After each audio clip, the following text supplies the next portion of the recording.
Росія може зіткнутися з НАТО у масштабному військовому конфлікті, після чого світ опиниться за один крок від нової глобальної війни, не виключає президент Російської терористичної федерації Володимир Путін.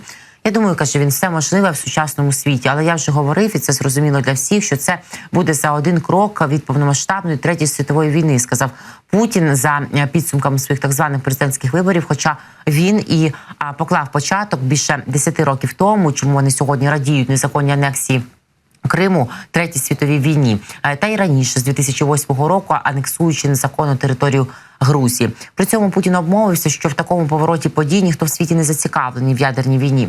І зазначив, що і також протидії і війні проти країн НАТО. І зазначив, що військовослужбовці країн НАТО вже є в Україні. Ну вони ж постійно їх тут нищать цілими базами. Коли обстрілюють мирні багатоповерхівки в Харкові, в Одесі, кажуть, що там сиділи військовослужбовці НАТО і бойові комари.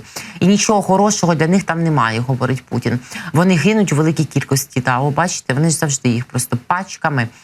Нагадаю, що стурбованість західних країн, наших союзників щодо того, що Путін упродовж 3, 5, 10 років готує активний напад на країни НАТО, а може упродовж 2 років це може статися, вже й такі підрахунки є. Він ще з грудня минулого року виникає, і бачимо, що готуються і проводять масштабні навчання. Також країни-члени Альянсу готуються давати потенційну відсіч Путіну, тому що той взагалі від слова зовсім не планує зупинятися. Він анексує наші території, він провадить ось таку війну. І зараз, реагуючи на це, ми бачимо, що відбувається будівництво найбільшої бази НАТО в Європі. Розпочали його в Румунії, в повіті Констанца.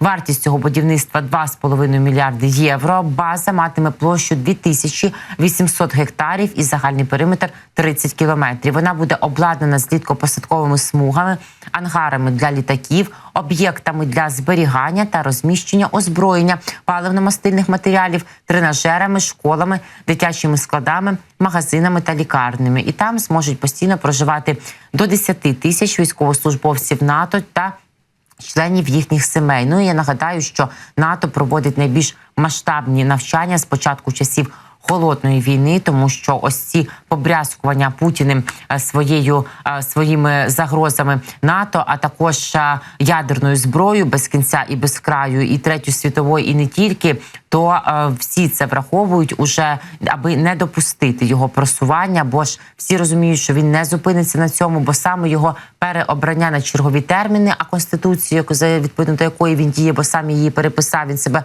фактично до 2036 року зацементував, то війна і є тим, що живить його, що, власне кажучи, йому потрібно для того, аби його свої ж не винесли, своє населення не знесло.